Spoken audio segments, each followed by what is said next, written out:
not to me. It's opposite. We're live. Maybe that's the disconnect that we're facing. Exactly. I wonder, it's got to be like that though when clients go live, like on platforms. They can choose. It's actually part of our live strategy. You get the mirror mode going. Yeah. Well, that's how you know someone's never gone live before too, when they go up and they have like a sign in the back and it just like looks the exact opposite that it should. Or they point how to shop in the cart, but Yeah, we're getting into it already. The things you shouldn't do when you go live. No, we want to welcome everybody here. I know it's streaming through to LinkedIn, so we're really excited about this. I am joined by Cole, one of my good friends, and someone this really whole relationship started with a Facebook message. Now we're going live on LinkedIn, so we're conquering all the platforms together. Yeah. We're talking about TikTok. Talk about TikTok specifically today. Yeah, and we're gonna call this the first unofficial episode of Cold Brew and Revenue, where we drink coffee that's very strong and we talk about how to scale up your numbers. So it should be really fun. Today we've got basically unpacking a case study of how Cole and the team at Agidol really scaled up a client who is totally new to live shopping from zero, no lives prior, to 100K in revenue on live shopping streams only. Like this, there's additional revenue that we'll touch on that also kind of helped propel this, but that's all just on direct live and in less than 30 days. I mean, it's pretty amazing. And then I know they're continuing to see that number grow as we kind of scale beyond. So we're going to kind of unpack everything. We're going to talk about what they did to set the stage for that success, any initial challenges and how they really bulldoze through those, the run of show, the planning, like how you get going now that you're live, right? Like how do you kind of keep up the cadence and optimize to continue to see those numbers increase stream over stream, driving authentic engagement. So huge, right? Especially on a platform like TikTok where we were streaming on this client. And then how live really fuels the holistic marketing strategy, which I think is like one of the number one things that people actually miss when they talk about live shopping. And even in this webinar, we're going to talk about, the headline is 0 to 100K in live shopping revenue, but it's really important to talk through how this actually impacted the overall client's success and their overall GMV numbers, everything from TikTok Shop to off platform like D2C and even some retail stuff. So it should be really fun. The live shopping market in the US is just rapidly growing. So when we really started in 2019, 2020, working with some live streaming clients, they were doing around, I think, industry wide across all of the US, it was around a $5 billion industry. And it's in 2023 already scaled to 25 billion. So you can imagine, I mean, that's 5x growth in 3 years, pretty amazing. Top streamers on TikTok, if anyone saw, have generated over $1 million in one live stream alone, driven a lot by creators, but brands are really starting to see these results too.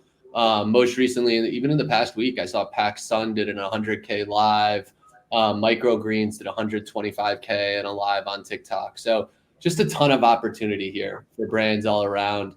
So I'm excited to unpack it. But Cole, I'd love you to just give a quick little intro on how, your role at the team has evolved. And I know you have a wedding coming up too. So just like throwing it out there, wish her congratulations in the comments if you get a second. Oh man, yeah, lots of things going on in personal life, but lots of cool things going on here at EK Agidol. So I'm our director of client growth at EK Agidol. So really, started working directly with some of our first clients, right? Really just focused on growing our clients, getting to know our clients, building relationships with our clients. And I first got introduced to live, I think, right before we met, honestly, right? So it's been coming up on four years now, I think, since we've been really diving into the live streaming world.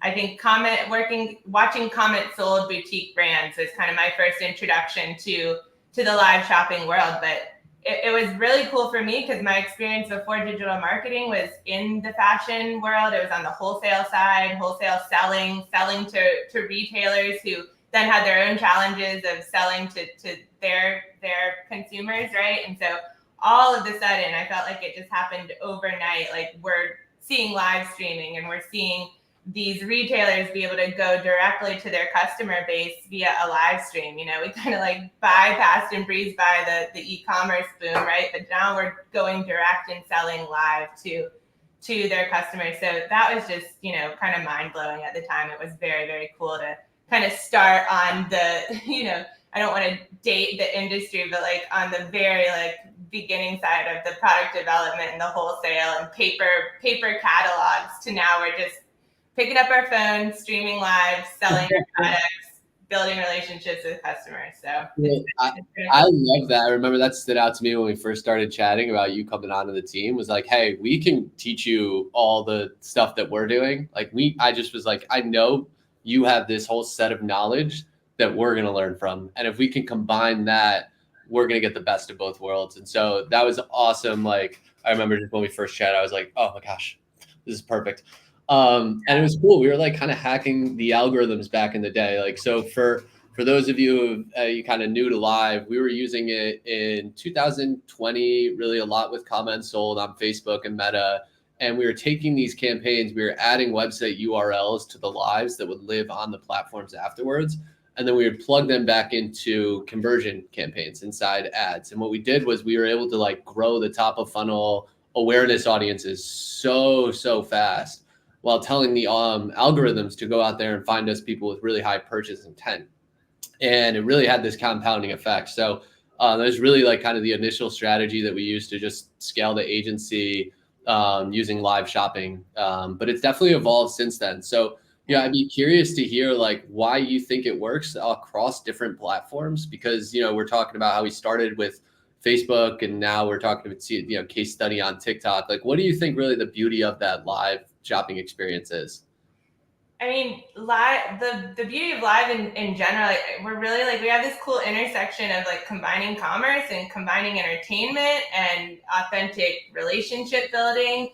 That you're really, you're able to tap into also like every part of the customer journey right there in one live stream. So I just think the way that it combines and intersects all of these different parts of marketing right there in one channel is really what makes it work. You're able to build these relationships and have these call to actions going real live time. Yeah, it kind of sounds like touches on the awareness, consideration, loyalty, right? It really drives all of those in a sort of a fun and engaging sort of way.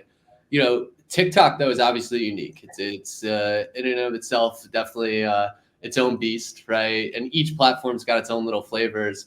What do you think is different about going live on TikTok compared to some other channels out there like Instagram or Facebook, or obviously LinkedIn's different, but Yeah, I mean, I think the first thing that comes to mind for a lot of us is like TikTok does a great job of prioritizing like the entertainment value of live streaming.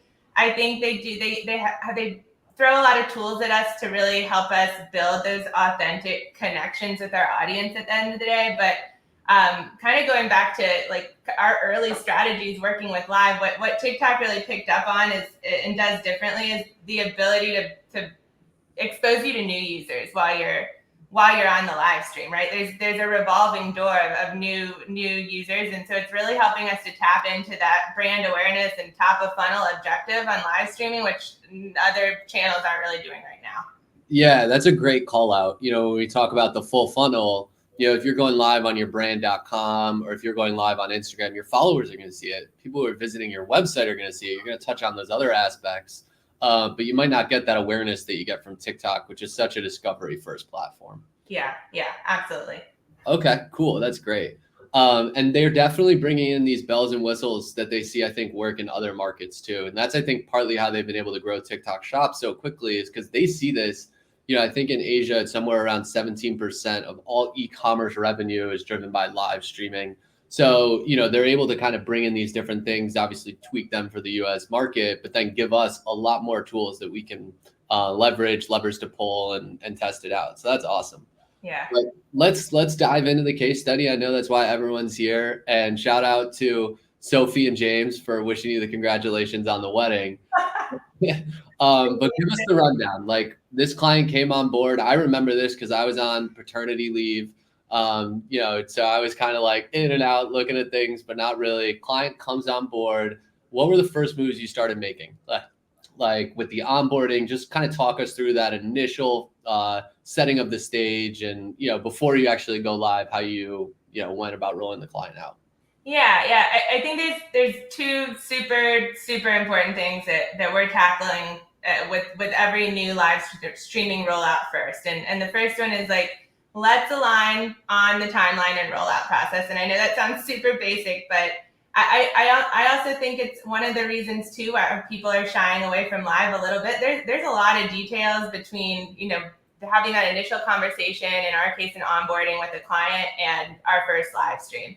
There's just a lot of details, right? It's a live production. So, anybody who's done anything in like music or live studio television production, like there's just so many details that you have to line up to get there. So, we first work to like lay all of those out. Let's get them visible. Let's put them out on the table so that our team can see them and are clear on them, and the client can see it and it's clear, because with so many moving parts to get from point A to point B, it's not just our team that has to execute, right? The client has to do, the brand has to do a lot here too. So setting that stage really clearly and setting the expectations is move number one. But then very, very, second important thing is like building our product knowledge. And we have to become experts in the brand. We have to become experts in the products. I mean, we become an extension of their team, their brand team, and their sales team when we take on live streaming for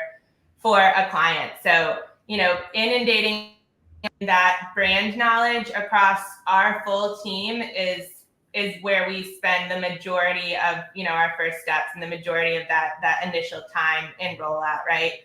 And I think important there too is like, and this is kind of some of our secret sauce, is like, within our team breakdown, I think obvious points of like who should have that product knowledge, the host, of course, but who else needs to really have that product knowledge? Everybody on our team. We don't just silo it into the host, the on-camera talent, right? Like our strategy on the account, they're diving into the brand knowledge just as much. Our moderators just as much. Like they're extensions of that sales team in the live room. So there's a lot that we're doing there to prep our team on the product knowledge that's going to help us be the most successful out of the gate when we're tackling a new brand and a new rollout. I love that, because I think it's easy to just think, oh, go live, hit a button, you're streaming, right? But if you don't take that time in the initial rollout phase to really understand the brand, the imagery, how they want to be positioned, you're only setting yourself up for failure once you go live, right? And that becomes hectic.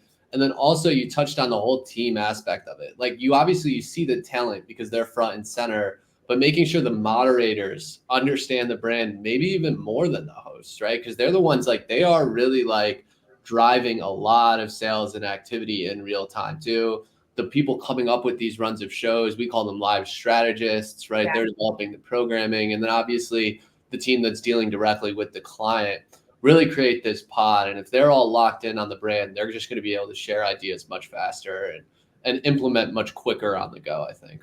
Yeah, totally. And something we did here that it's critical to like all of our processes too is like we connect our client team directly with the brand at the start of this process too.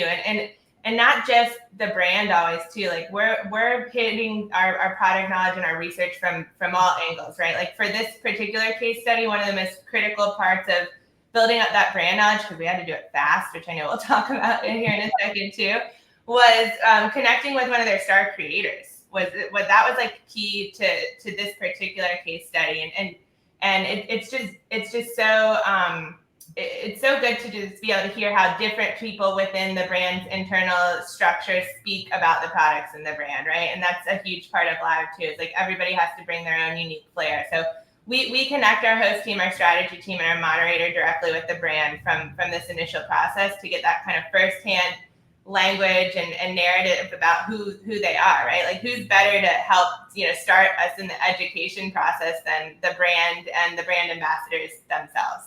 Yeah, that's my favorite. If I had one question to ask a brand before I was getting going on an account, it would be, what's the number one thing customers love about you? And then sometimes that answer will be a lot different than when you start asking the customers and you digging into their reviews. So I love that you're not just stopping at what the brand tells you, but you're looking at what the creators are saying, and then also looking at what like customers love about the product too. So you really have that like holistic point of view.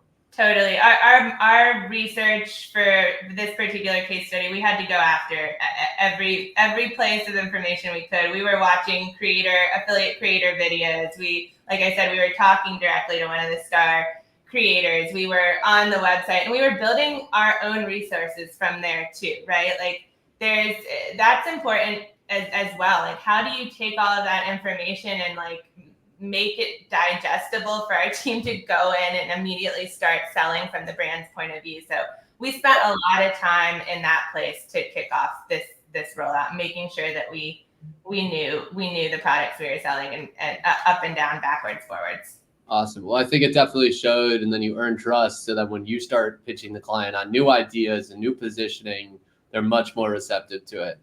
But you touched on this a little bit too with like production and talent, right? Like obviously the people that are on camera are key. So how do we go about like getting new hosts for, different brands and different verticals? What do you look for when you're kind of evaluating different talent? How important is this set? Talk to me a little bit more about, those kind of, obviously really important things. Yeah, our on-camera talent, super, super important. Our host team, I hope I'm doing our host team proud right now, going live about live for my first time. They're gonna watch back and probably have some feedback for me. But one of the most important things is like we're working with the cream of the crop host talent. Like I really do believe that, and specific to the TikTok platform too. Like we have a huge, amazing network of host talent, and they have experience, of course, on other live streaming sales platforms, because TikTok live streaming hasn't been here forever, right? That we all got our start somewhere in the live streaming.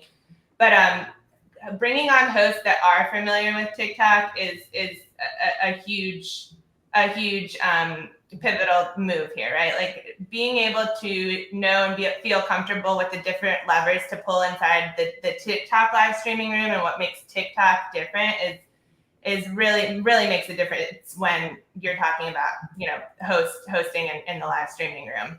Definitely. And I just want to mention too, we saw a comment from Patricia. This will be available after, so you can go to my profile or the event. You'll see the full recording. So in case you have to run to a client meeting or who knows, catch a bus or something like that, I just want to make sure hey, this is all being recorded. The talent, right, is super important. Obviously, spending time on the app allows you to be authentic, right, and understand kind of the different features, roles, how people talk, all that different like stuff, right? I'm also curious to hear if like these are hosts that have experience on other platforms. To me, sometimes when looking at the industry, like I was reading this article on the New York Times around different host talent. It's like, are these people like professional live shopping hosts, or are these people you're sort of grabbing and saying, oh, we're going to put you into this role fresh and kind of, train you? Yeah, that's a great question. And absolutely, we want to work with people who are professional live streaming hosts, right? Like they have experience coming from other platforms.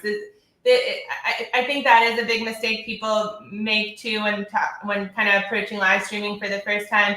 I think that a lot of people can become a great live host, right? But when we're meeting and starting to work and kick off with a brand for the first time, we want to absolutely bring in hosts that have many hours of live streaming under their belt, and then specific live streaming to TikTok as well. I mean, it absolutely is a learned skill set, right? I think that there's certain things that we can naturally like assume that will make somebody charismatic and a great live selling host, and a lot of the things that make you a good salesperson can make you a great live host, but there's a lot of other things that go into it too. And so we definitely want to work with experienced host talent here. I was kind of laughing to myself when I was hearing that, because I was going to kind of transition. It's like it sounds like the team's taking all these steps to make sure that they're set up for the best success, right? You're going through this really detailed onboarding. You're getting these hosts that are not new to the platform, that are not new to live. but I imagine not everything goes perfect all the time. So I'm curious, like when you like, what type of roadblocks maybe you've been hit with early on when you started with this client? How'd you bulldoze through those, and even tie that back to the host talent? Like, what type of characteristics do the host and the team need to be able to kind of, just work through any roadblocks that present themselves? Yeah, I mean, I think that, some of the roadblocks we saw here, particularly again, were like speed of rollout, right? And then the other thing here, the other challenge with this particular case study too, was like getting into the vertical here. Like this was a brand new vertical for our team, I think for TikTok really, and for a lot of our hosts. What was the vertical? Yeah, so we're talking about a fragrance brand here.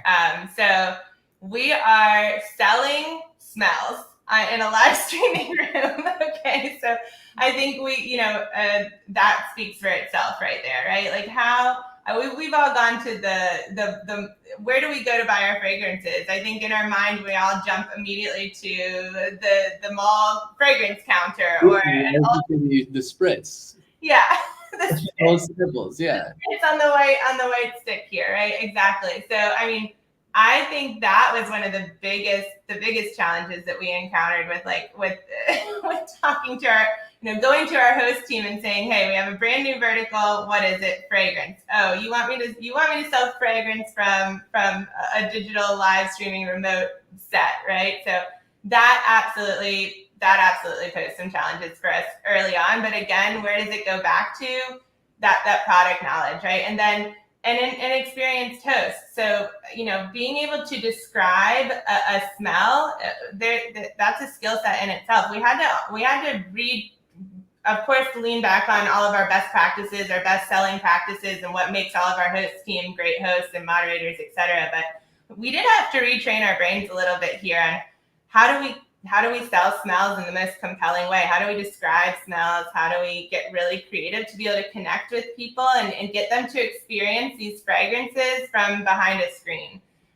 So that was a really interesting, cool, fun part of this particular case study. Yeah, it sounds like quite a puzzle to solve, just to be honest. Like I can't imagine you like you said, you have to retrain your brain, because there's obviously the ability to do it, right? People have been selling perfumes and fragrances and magazines and online, but to be able to describe that in real time, it's not like the first niche you would think about when you think about live shopping, right? So that's awesome to hear. And it sounds like the team was able to see, some results there. But I am curious too, like what was the client saying, right? Because this sounds like it totally new for them. They hadn't gone live before. They're trying this new thing out. Were there certain goals that you just were like aligned with the client on from the start? Was this like hey, we're going to kind of test and see how things go? Were you making changes after the first live based off those goals, if you had them? Like how did that process go once you started live? What was sort of like the next steps to, because we're in the professional services, marketing service industry, right? A big part of what we do is, driving results, but also service, making sure that the client is happy and you're aligned with them on what success looks like.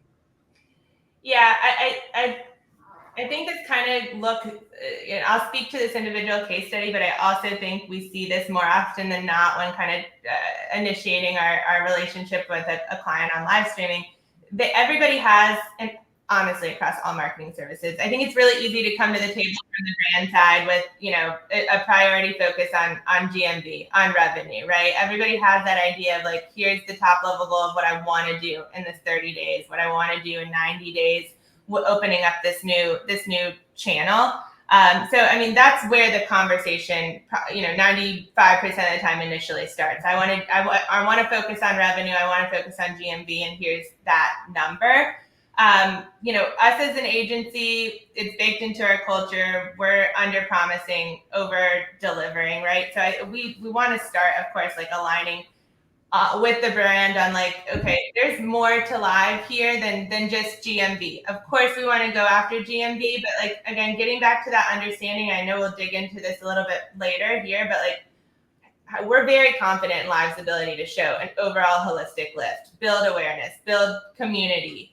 But committing to that GMV goal, like super early on before you've ever tested one live stream, that's kind of scary. So we really don't like to go there. We really like to, let's do 3 to 5 lives first, right? Let's set the expectations. We got to get some data first.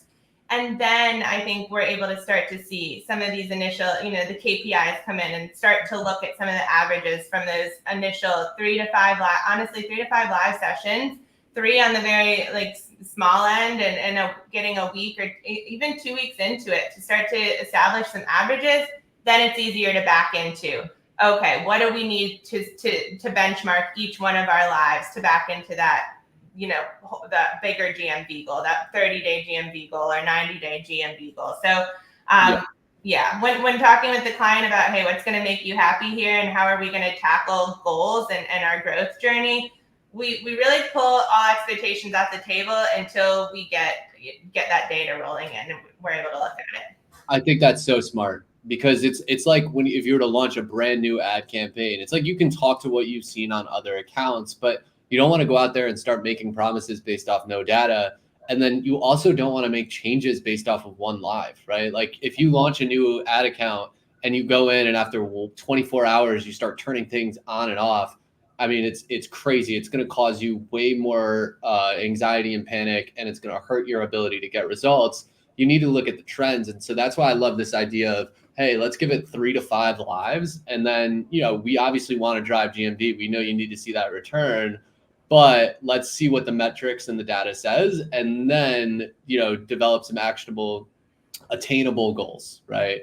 Yeah, totally. And then there's so many ways you can chop that up. And there's so many levers within the live streaming room to get to that goal. I mean, it's also not the full picture even after those 3 to 5 lives, right? Like GMV could have been really low after 3 to 5 lives, but we're able to say, hey, then maybe we should focus on followers, and maybe we need to start building up more brand awareness for this brand.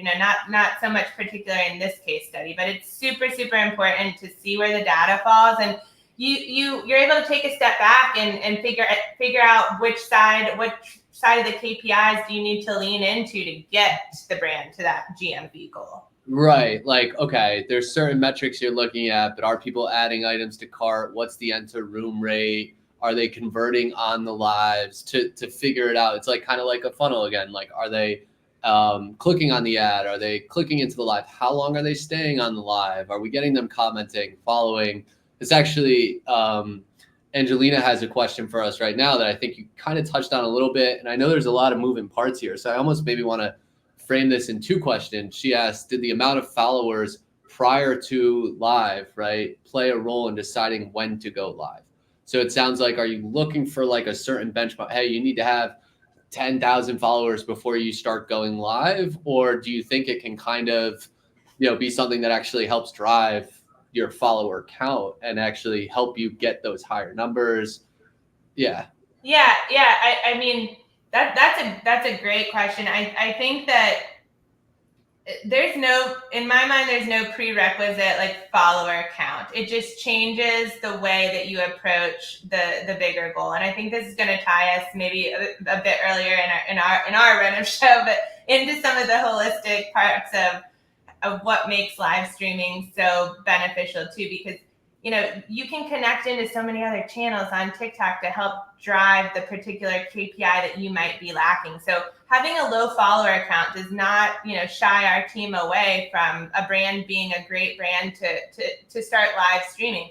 I think it's just about, again, setting the expectations around with who you're working with, around some of the steps that we need to build up. We're working with another brand right now that kind of fits into this example. They came in with just under 5,000 followers, and they understood that they weren't bringing a whole lot of brand awareness to the table. So we said, okay, we're going to use live streaming to tackle that problem first, and the GMV will follow. And it's not just going to follow from the live streaming room.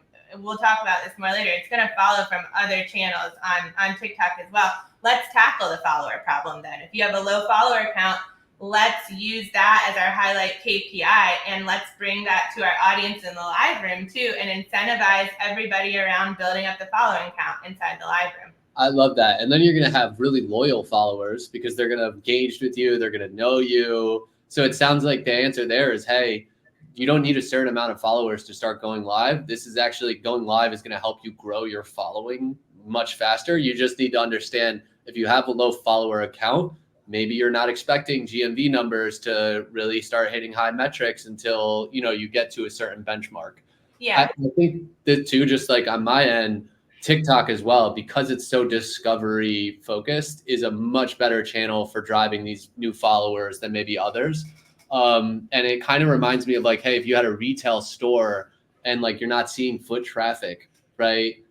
But they're in a high traffic area. So like people are walking by the store, but they're not coming in, right? It's not like you're going to sit there and wait. You're going to go out there, you're going to get some signs, you're going to get some promos, you're going to start talking to people and just showing up like, hey, come check out our store.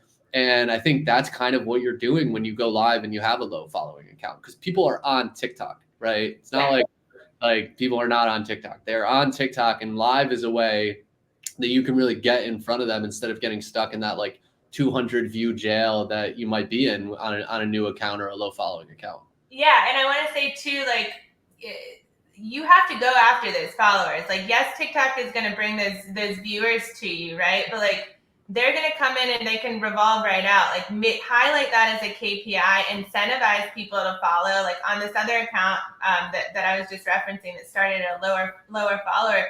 I mean, we're incentivizing building that into our run a show to get new followers, and the audience knows that. And I mean, even to the extent of like on that particular account, our host, when we have active follower goals in the live room, I mean, she's calling out their names of new viewers and saying, we just need one more follow. Hey, Bubbles 101, can you give us that follow, right? So it's like, Bubbles, give us that follow, right? And I mean, you will see it if you go after it. But I think that it's not a barrier. To answer your question, absolutely, I don't think it's a barrier, but it should become a highlight North Star KPI that you're really working your live rooms and your strategy around, and you'll get it. You'll see it grow. We're now on this particular account in a campaign to encourage, our audience to help us hit 10,000 followers on this other account. And I think we've had 10 live streams, right? And so you can see the potential of growth if you're focusing in on it. Well, that's how you build that loyal, authentic community too. And then you kind of almost becomes like a badge of honor, right? Like we've seen accounts blow up, and there's one that I think of right now that's like top 5 TikTok shop. And it's like, you see these people comment on them and they're like, I've been here since day one, and it's like almost like a part of like their personality too. And it's so fun to see. And then it creates like, then I'm new and I'm like, oh, wow, these people, like, this is an engaged community. This is cool. I want to be a part of that. So that's awesome. I want to ask about that as well. And I know we're staying agile. We got our little questions up here, but we got to go with the flow. When it comes to building this loyal community, you touched on some things here, like saying people's names or calling out their handles. Are there any other like just tips, the actionable items that you can give this audience that you've seen work? Obviously with this case study we're going over, but really just across the board, because I know you're really driving our live shopping department. Yeah, I mean, again, I think the first place this pops up is like, again, that host talent, right? And you want to bring it, not just talented hosts, but our host team cares very much about bringing that authenticism into the live streaming room. They want to build a community. They want to connect with this audience. It's really what makes it fun for our host team too, right? So that's a big priority from our team going in. But as far as actionable things you can do inside the live room, absolutely saying people's names, saying people's handle names, calling them out, and being kind of like very proactive and in tune with when to do that. Sometimes you only have a moment, right? But that can make a huge, huge difference. People like to have their names shouted out, right? I like to have my name shouted out. Yeah, heck yeah. And people are like, Ethan's here. I'm like, Nora, did you hear that? Like, they tell me. It's such a unique experience. I mean, an ad isn't doing that for you, and a short form video isn't doing that for you, right? But a live streaming room is. From that moment, you're pulling somebody like immediately into the live room. And I think in that same way, making sure you're replying directly to their questions and their comments. And if it's not the host, that's where a moderator comes in and it's an extension of that host team. That's super important too. I think that like remembering specific questions and comments and recalling them during the live also helps to build that community. Can just think about you personally. You ask a question on a Tuesday live and you show back up in the room on Thursday and the host says, "Oh yeah, Zach, I remember you were here and you were, you bought that. How do you like it?" Right? Like being able to recall and engage, and we do a really good job of that. Our hosts do an amazing job of that, and our audience does a great job of that. They come back and they speak up, and that's a testament to that. I think prompting more comments and questions to the group, right? Like engage back with your audience. You don't just need to, the host job is not just to be a stagnant sales person up on the screen, right? Like you have to keep that engagement going. I think with that, right, like no anchorman moments are important. Like let's filter what you're reading back, and when you're answering questions, I mean, that's a good way to try to put these best practices into play, but like completely kill. People will test you. I'll test our host team sometimes. See if they're just reading the teleprompter or not. Yeah, like being able to be locked in and truly engaged, like your audience can tell if you are or not, right? Yeah. But I think too, like having the host team being comfortable sharing their personal life too is so important to what makes live streaming unique. And our host team does a great job. There's actually a pretty cool like testimonial on this case study too that I can share on like a particular So one of our hosts, she's super good at this, right? She's very comfortable sharing her own personal journey and relating it into the live room, and she speaks a lot about her husband on live and fragrances, and she's created this like very romantic persona about like what fragrances can, almost she's kind of brought it into her relationship. She brought us into her relationship a little bit and her lifestyle. And I remember the first time that she went live with this account that we're case studying today and opened up the door to that. And the engagement we got in the comments during that first live that she hosted here was like incredible, right? Because people related to it. Oh yeah, I want, my husband always steals my fragrance, or I want my man to smell like that, right? Like it just immediately people resonated with it. And so she kind of kept on that. And here today, 60 days into our journey with this particular client, we're actually developing a whole run of show for a week that's focusing on, the relationship, romance, husband and wife side of fragrance. And we're leaning into it. We're leaning all the way into it. Hey, how can we bundle his and her fragrances for like a virtual bundle that's going to be unique to the brand, unique to the live room? And all of that snowballed because our host was building authentic connections inside of the live room. I love that, because you're not just going live showing the product. You get the host sharing, you get the audience sharing, and then it actually turns to like a marketing campaign, it sounds like. Yeah. It really is. I mean, we have a whole new banner around it. We have a whole, we're really leaning into the marketing of it. It inspired a live streaming campaign weeks down the road, and it's now something that audience is very much excited to participate in and be a part of for that reason. So okay, that is awesome. And then you drive the AOV higher because you're able to open it up. You get more repeat purchasing. Yeah. There's two other things I think you mentioned when we were kind of just going over this beforehand that I want to touch on. One was really, I just thought so interesting around inventory. And I think I was asking you, are there any sort of war stories where like quick thinking really saved the day, right?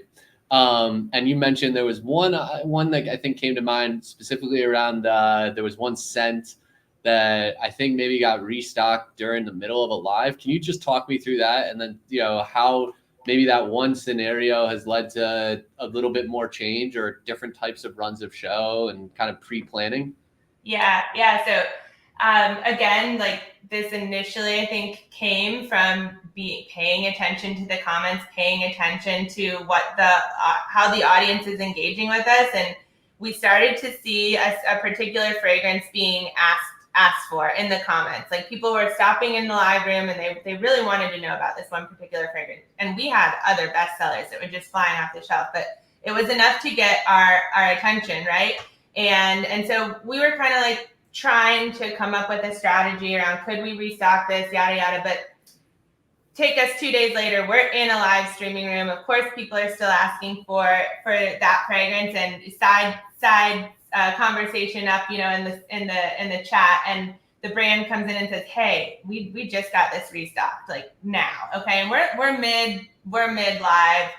Our hosts already know the run of show. Our moderators, like, we have our script, we have our game plan. We're live, What do we do?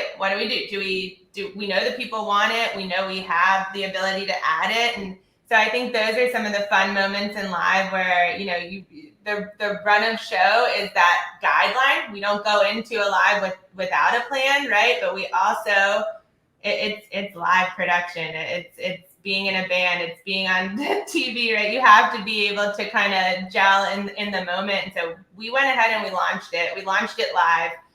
We dropped it in. The host didn't really know. We have to communicate through the moderator comments, but that was such a cool moment because we weren't afraid to take the risk in the moment.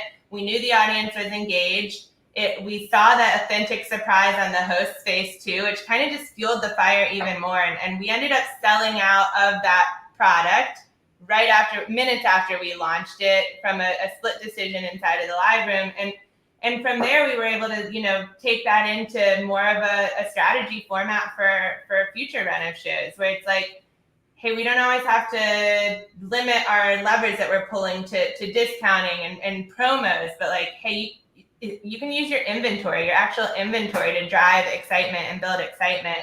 And so that was a super, super cool moment. Showcased our team's like flexibility in the moment, also led to like some very cool run of show strategies for the future. Well, that's where my head went too. It's like how these classic sort of on the street TikToks started with like authentic responses, right? It was like the first few of these were not scripted. It was people on the street asking questions. Now this is actually turned into like a format. You see it with ads, you see it with all these different types of things. And obviously a lot of these are scripted now, or let's call them pre-planned. Right? Yeah. So it's like, it sounds like it's a really nice combination of like taking something that just happened authentically in the moment. And then, you got to be careful not to overdo it, right? Because people will see through it. But then maybe there's ways that you can work this in the future. Obviously reality TV is an example of this. Is it really reality, or is it, kind of like produced? It kind of sounds like finding that mix is key too, and just leveraging different things. Exactly. I was going to say finding that mix is the chef's kiss there, right? Like, again, you have a plan, but you don't be married to the plan. Like you can't be afraid to go off book when we're talking all things live. So absolutely. And I think from this, right, like now I know we were maybe going to do a little foreshadowing to where are we now. We're talking about days 1 through 30, and now we're actually in day 60 with this account. And that kind of inventory lever that we pulled, like now we're running the last probably 7 to 14 days, we've had a run of show that's really been along the lines of like unlock the vault type of thing. So we are building that we have certain different tiers within the room that we're not afraid to be transparent about to the audience. Maybe the first incentive is around new followers. Maybe the second one is based off of like a trivia question where we're using a poll to initiate engagement. But maybe the third thing unlocks a new product that we're adding into the set, right? So that's kind of homage to. Yeah, and I think that touches on Sophie's question, which I was going to say for the end. But it's like you've got this established audience, this close-knit community. How do you use the word unlock, right, to propel that next level of growth? It sounds like kind of these different challenges that you're working in, almost like a gamification of that community. You're mobilizing them now, is something that you can do. And I know you mentioned too another idea around, I think you just pitched this to the brand, where you're actually using that community to help with like product development. Yeah, I think this, just backtracking a little bit to like the different levers inside of the live room and understanding those. They're there. TikTok's done a great job of building them in. There's giveaways, there's polls, there's promo codes now. Don't be afraid, look at your inventory, look at virtual bundling, RSVPs, all of these things are levers that TikTok puts at our fingertips to drive here. But I think the key is to use these tools in a way that creates more interactive experience for the audience. And then back to our first question, speaks to the KPI or the KPIs that you're going after. So it's like you have this pool of different, you have all these different levers you can pull, and what order are you going to pull them? How are you going to kind of stack them up? How are you going to present them to the audience to really speak to that KPI that you're going after? But with that idea for like, hey, how do we use these tools to get the audience to be more interactive with us? Yeah, that opened up this idea that we're working on for end of Q3 into Q4, where we're like, hey, our audience is so engaged right now. We've done such a good job of getting them here, building this community. Why don't we really? They're a part of these polls and trivia and giveaways and everything. But why don't we open up and find a way to get them to be a part of the product development of the brand in the live streaming room? I think that's going to be a very cool thing to test. It's like they've been a part of the Run a Show, and they feel like they're steering the Run a Show in the live room, but how cool would it be to let them kind of steer product development? So we're thinking about like, hey, on our first series of lives, we're going to be working on, we're going to vote for the top notes of the fragrance and the middle notes of the fragrance. And then maybe the next week of the campaign, we're going to have the audience vote for packaging styles and naming it, and coming out into Q4 with a fragrance that the community kind of built is a really cool idea that we're circling. Yeah, that's going to be huge. I mean, you see this stuff like packing orders with me, behind the scenes, warehouse stuff. It's like, that's great. That leverages the behind the scenes, but this sounds like it's taking it even a step further, and you're showing the behind the scenes and how things get done, but then you're making it interactive and you're feeding it new, promotional aspects that you can leverage as well. I absolutely love that idea and can't wait to see how it plays out. I do, we're getting closer to time, so I want to spend 5-10 minutes talking through what I know we collectively is like one of our favorite things. And it is how live really fuels the holistic marketing channel within TikTok, right? And ads, right? Product cards, even search results, but off channel too. And I think this is the number one thing that people don't quite understand about live when they're evaluating it. They look at it and they say, well, how much revenue did I make during the stream? And it's like, that is a KPI. It is not the only KPI that you need to look at. And we always say the value of the live goes way, way, way beyond just the live itself. This, again, is why these Facebook campaigns that I mentioned back in 2020 worked. It wasn't because the live and people were buying. It was the replays. It was the audience awareness that we were driving that was getting people back into our retargeting campaigns and our GPA ads, right? And driving repeat purchases because they felt a connection to the brand. Can you talk us through how you feel live really affects that holistic marketing within the TikTok platform and what you've seen based off the data and the results, but then anything off channel too, which we'll save more towards the end? Yeah, I love this topic. I totally agree with you. I think a lot of us that are engaged in the TikTok community right now do default to viewing live streaming as one channel, and what is this one channel going to do for me? It's going to drive GMV. It is going to drive some GMV for you in the live streaming room, but it's going to do a lot for you outside of the live streaming platform too. And I think we need to change the way we're looking at the live streaming room totally as itself, right? Like, it's one place on TikTok and really all platforms where you're able to connect on every layer of the marketing funnel. You're able to speak to every different consumer base within your consumer lifecycle journey at one time. You do have that opportunity to hit all of those groups in one live streaming room. Well, I got to jump in here too, because what I love about this is it's also not like you're assuming where they are based off of their activity, which is so classic in digital marketing. Oh, they viewed the site, so they must be here, or they added to cart, so they must be here. They're literally going to tell you where they are in their journey. I'm new here. I'm thinking about buying this product. I've bought 2 and I'm looking for my 3rd. It totally flips the script. Absolutely. And I think that this could be, little shameless plug, a big opportunity for TikTok too, to give us a little bit deeper insights into like, can we start to measure that? Can we start to see data to support what part in the customer lifecycle journey these viewers are in? But you're exactly right. They're going to tell you, and you're hitting everybody there. I mean, you have this revolving door driving new awareness. You have the opportunity to convert potential new customers, a big opportunity, right? It's not just like a 30-second short form video. If you can get them into your room and with a nice viewing duration, you have minutes, right? You have minutes, and then if they stay, you have hours to convert this first time purchaser. You're able to answer specific questions to get them to convert and try a product for the first time. You're able to find out, hey, this person has tried this product. Maybe they didn't love it, but steer them into a different product for their second purchase, their third purchase. So there's loyalty layer opportunities there. Yeah. And you mobilize your other engaged users to actually drive social proof for them.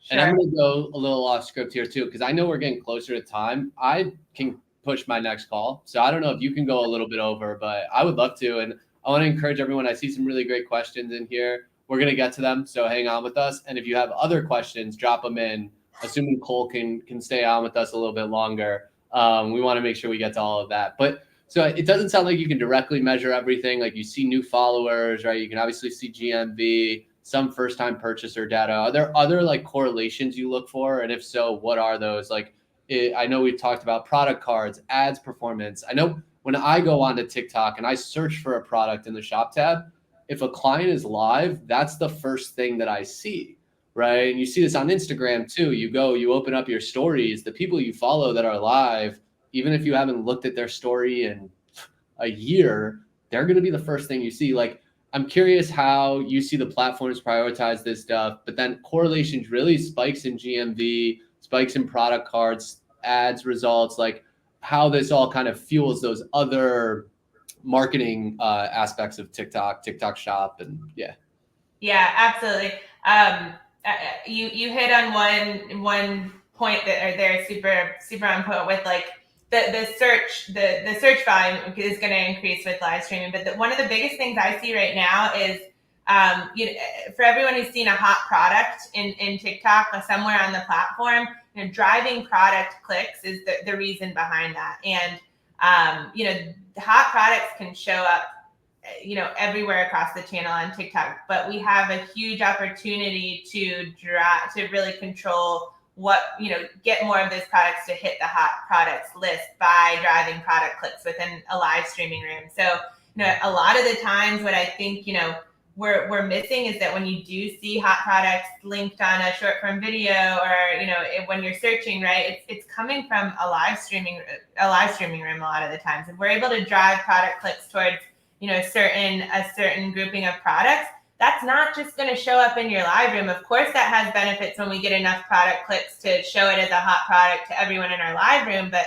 I think people don't realize that that's showcasing now as a hot product in anywhere that product is tagged, right? So just from driving those product clicks inside the live room, you're now increasing your reach and getting your product to show up on your short form video and the product. So we're seeing this lift in product card sales, absolutely, video sales. When we look at some of these like long-term, some of these wider range graphs holistically for the brands that are going live consistently, it's so cool and so clear to see that when we see a spike in live GMV because they're going live, and I'm not saying that to prioritize the GMV aspect, but when brands are going live, product card sales are increasing with it, video sales are increasing with it, affiliate sales, and we touched on this earlier, are increasing with it. And that's a big, I think, missed opportunity too. I think people sometimes even, they see this. I've even worked with brands who see this happening in their live room and they don't understand the value of it. If potential creators are coming in your live room and watching your live, even if they're not buying, there's value there because they're being educated directly from the source. And now they're more excited and they're going to put out better content and you're going to see your affiliate sales increase. So not just an inbox message at that point. It's like now you've had a conversation with them. Yeah. And we've really tapped into that with our live hosting team too, and like kind of leaning into it a little more. When we see somebody asking about the product, and they're very transparent that they're a creator, and we lean into that, right? Like we'd love to see you post a video. Like come back and tell us that you posted a video. We'd love to get another sale from our live room, but that's still so valuable to the brand that we now get a great creator to post a video that is a good video because they got the brand knowledge from our live streaming room. Yeah, it sounds like a great combination of like having strategy in place, but then being able just like holistically on this whole conversation, being able to see read the room, really see what the audience is saying, pivot, come up with new ideas on the fly, bring those into your next runs of shows. It really feels like this compounding effect with each live that you have. It helps drive so many other things. You touched on this, like the hot products, right? Being able to really get all those product clicks in a very short period of time too is huge. Mm-hmm. And then we've seen this with ad results, right? Where I spent a lot of my time on GMB Max campaigns, video sales, product shopping ads. They all increase substantially when the client starts going live, right? And it's because it touches on every aspect of the funnel. It touches on awareness, it helps you convert, it builds more loyalty. So, Yeah. really, I was going to chime in. The other little sleeper area that I think is huge, and we're seeing a lot of compounding results holistically, is collaborating the CRM tool within TikTok with our live streaming. And I've gotten into seller centers on so many brands and seeing that, first of all, CRM is going underutilized. It's a free push, in-platform push that TikTok is giving us the leverage to use. And so there's a couple core campaigns that, combined with live streaming, we're seeing really, really awesome results. And that's running your abandoned cart campaigns, your incomplete checkout campaigns, and now they've newly launched for certain accounts whitelisted on post-purchase thank you flows. And of course, best practice, if you're running a TikTok shop, you should have these running whether you're doing live streaming or not, because it's coming in automatically and helping to clear carts and incomplete checkouts. But if you're pushing so many more people to build carts in your live room because you have live in conjunction with CRM tool, those two things are marrying so well, and it's creating this other little cycle funnel that's no other ad investment there, right? No other spend investment aside from live with the CRM tool. Just like an abundance of low-hanging fruit for you to just go out there and collect. I think that's a great call. Yeah. And you actually know it's a little bit different because it's more pay to play. But for Sophie, one of the ideas I wanted to mention is like you can do live shopping ads. So you can put a campaign on a low budget. Like think about spending 100% of your budget, take 5% of it, and run it for these types of campaigns when you're live to get new users. If you're struggling with expanding your audience reach, that could be and you want people with high purchase intent. I mean, that's a great way to be able to target those people with high purchase intent, right? And expand that audience reach.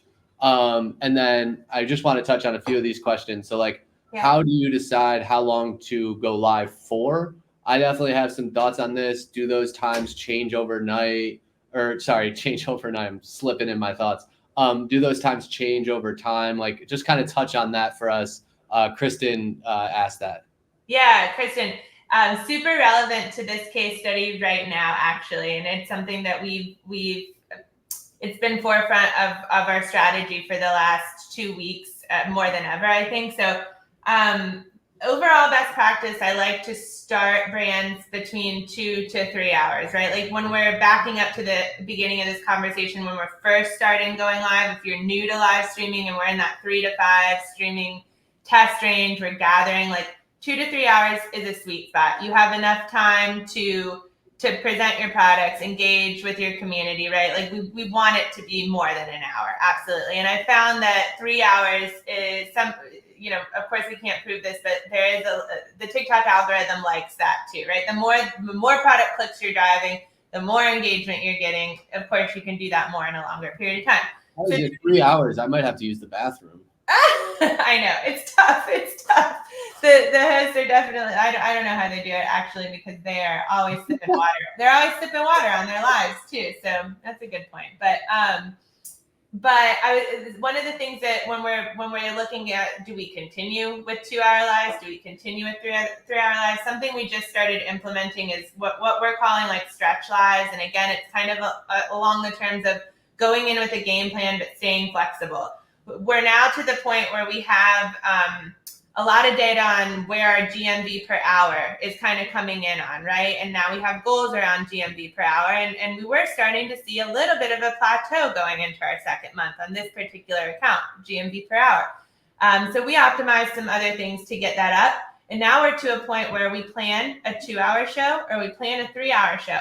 But if the GMV per hour and certain other key KPIs are on track and where we want them to be, our team's prepared to stretch, to turn that 3 hour live into a 4 hour live and capitalize on all of that, or that engagement. Load it up while it's hot.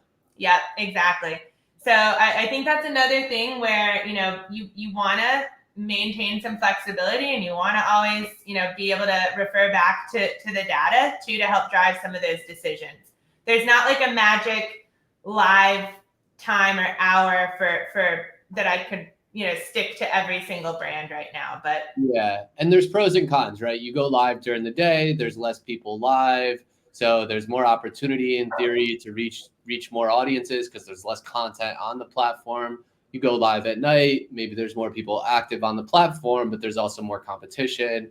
So you kind of have to tweak. And I think like part of live is not just going live at the same time every single day. Like you said, you got to test this stuff out and kind of see what's working best for your brand, right? We go live on the weekends for clients. I know like historically Sunday night's been a really good night, but it really does depend. And think about too, when's the best opportunity for you to go live as the brand? Because if you're doing something at your warehouse or you're packing orders and you got a cool event going on, right? Like that's a great opportunity to figure out how to work in a stream, right? Versus, oh no, it has to be at 7:00, but maybe there's not as much programming that you can do at that hour, right? So I think that's really, really important.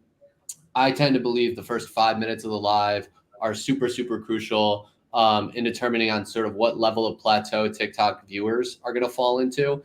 And then every 30 minutes or so, they tend to like revisit that based off of like certain things that they've seen. But we definitely see these like almost like waves of pushes come in on that sort of time frame. And they do really promote 3 hour lives.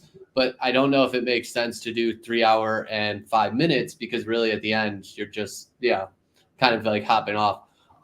There was another question too that I thought was really, really relevant from Delphina. So it talks about how important it is for the host to be repetitive on a platform, especially like TikTok, because we talked about discovery, people constantly coming and going, right? Like some people are hanging on these streams for the full hour. Some people are tuning in for a few minutes, right? There's that constant introduction of new users. Is there a good example on how to be repetitive without overdoing it and tiring the viewers? Yeah, I mean that's spot on. That's spot on. But I think when I'm working with our host team and they bring up some of these concerns a lot too, I think that that's natural, especially as I think it's more natural as a host to feel like you're being repetitive. I really don't ever get, even myself, and I'm watching a lot of the live streams consistently. When you're in the room, it's not coming off as repetitive, and I do think that it's necessary to stay repetitive, right? And we test different cadences of this, but you're also going to get a lot of those cues, again, staying open to the comments and the engagement in the live streaming room. You can see if there's a bunch of new people starting to enter your room. And if you're seeing that as a host, and I think this is, again, like working with hosts that are really, really comfortable with TikTok specifically, but you're able to see as a host if you have an influx of new viewers. And that's going to prompt you to kind of go back to your intro kind of segment spiel.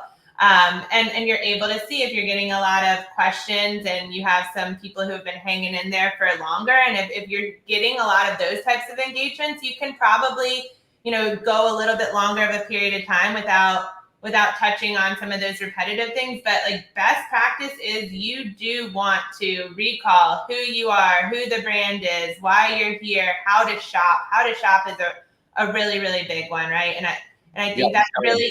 Yeah, that's really easy to feel like you're doing it too much, but I don't think you can do it really too much at this point. That TikTok Shop is still like on a big scale new to a lot of people and shoppers, and going back and it's not also just showing them really how to shop for the first time, but it's reminding them to shop. It's also a call to action, right? So if you kind of put some of those things on rinse and repeat, you're teaching the new people and you're reminding the people who have been in your room that like, hey, I probably should check out my cart, and I think that in conjunction with some of the other strategies and promotion strategies that you're going to layer into the live room can make that feel supernatural and not make you feel like you're repetitive, right? Like if you're in a flash sale, for example, really natural moment to continue to tell people how to shop because you're creating that sense of urgency. It's for that reason. It's not just because you're a robot kind of cycling through the same things. Yeah, I was gonna say too, like telling them like you can be repetitive even in certain things. Like when we get to this level, we're gonna do this, and that creates like people hanging on because they want to see what that thing is or what they want to take advantage of the promotion, or at the end of the live we're gonna release a new fragrance, like whatever it may be. It kind of buys you more time or gets them to come back and shop, right? Yeah. So I think that's great. Let's see what else we got here. What category of ads will be best to run alongside these live streams? We're currently running product ads, but haven't seen results in the past 2 to 3 months. So I think for the product ads, those can work, but those are really going to be dependent on more search volume and like if those products are trending. I would definitely be testing out GMV Max because those are going to help with your live traffic because especially if you're featuring the SKUs that you're running in the GMV Max campaign on your live. Like that's where you're going to kind of marry the two much better. You can also try live shopping ads that we touched on earlier. I would look at return on ad spend for those, but keep in mind that's going to be more of an impression awareness. It's going to get new users in. And we always see this with live shopping ads. When the stream ends, the ROAS is going to be much lower than when you look 6 days later. So like if you're running live shopping ads at the end of the stream, you might see like a 2x return, right? But then what happens is new people have entered during these live shopping ads. And this again is like how we are 100% sure that the value of the live is not just the live itself, because you'll get people that shop on the live and you'll get that 2x. You go back 2 days later, that's a 4x. So what's happened is people have tuned into the live and then 24 hours later, they buy from you, right? So that purchase gets attributed back to the live shopping ad because it's they've clicked the product within 7 days or they viewed the live within 24 hours, right? And so that return on ad spend goes up after the live. It's like kind of amazing to see, but that's how we know this is really influencing buying behavior after the live. So I would definitely have some budget for the live shopping ads and the GMV Max campaigns. Any thoughts from you on that? No, I think you hit the nail on the head there. I think also, it's the same concept too with like again having the CRM layered in there too, like delayed attribution on your live itself. You're gonna see that. You're gonna see delayed attribution when you're running ads to a live streaming room. But the cool thing when you start to combine live with these other different platform and advertising channels is that you're bringing in so much new awareness that you can retarget with your ads, that you can retarget with the CRM tool, that GMV Max is prioritizing the same products, right? So it's all tying together. Yeah, and that's what I love about TikTok, because I remember we used to have to hack this with Facebook, like figure out how can we actually get these lives to run, scheduling out campaigns. We have all these different strategies that we used to do, whereas TikTok makes it a little bit easier for us. It's not always perfect, but definitely more straightforward. And then we have another question from Delphina. Cole, can you talk about the important things to take into consideration when closing a deal with hosts? Live duration, budgets. So it sounds like maybe on the brand side, they're trying to recruit some new host talent and they're looking for advice on how to get that host on board with them, and what to kind of how to incentivize it, maybe how to work with them, etc. Yeah, I think there's a couple of things we do uniquely here too that really can make this relationship we want to create a win. I think the first thing is create a win-win for yourself, the brand, for the host. So I think there's a couple of things that we do a little bit differently that are really working for us. We actually work with a lot of our hosts in a remote set space, and this kind of come up at different places where yeah, some brands, some people are surprised by this, right? But there's been a lot of advantages to working with a host that has their own remote set space. I think the live community is more used to the idea of a physical studio set and the host kind of coming into the physical space. And there's a lot of roadblocks there, even for the brand too, on like set investment. I know we didn't quite get into all of that too, but having a host in their own remote set, a lot of the times it's like in their home, right? I just think you get more buy-in immediately from the host. They're in their own comfortable work environment. I think they don't have any travel time. They're able to be more flexible with their hours. They're able to be more flexible with their set space. So I think that's one thing that like I would not shy away from with your host team. You don't need to necessarily look for a host who's like going to come and be on set in a studio with you. And also as a brand, I kind of take the stance that you don't need to invest all the way into your set. I know it's kind of off topic, but the other thing is to incentivize your host if you're comfortable doing that with some commission structure onto the live. And I know that can be a little bit, different people have different takes on that, but combining finding the balance between an hourly and a commission, it really creates that buy-in to, they want the same things you want. You guys are all going after the same goal, and that's always going to create, I can go on TikTok and I can tell you which hosts have incentive and which hosts don't have incentive just based off of their energy levels. Like you can just tell, right? Yeah. Who really wants the sale and who's just there for their X amount of hourly pay. I also think your call out around set is huge because I think there's actually like a lot of agencies and a lot of brands think, oh, I need a set for this. I need to build something out, or I need to invest in a showroom, right? And that's actually chasing more of the QVC model. But what actually works on the platform for the host and for the people shopping is authentic engagement, right? Yeah. So if you're in your house, like I'm just at my office right now, like you just feel more comfortable, and it shows in your personality to the people on the other end of the screen. Like they get that vibe from you. And it can also be kind of fun. Like I've seen like people bring their dogs, bring their kids onto these live streams. It adds a level of this like spontaneousness, engagement.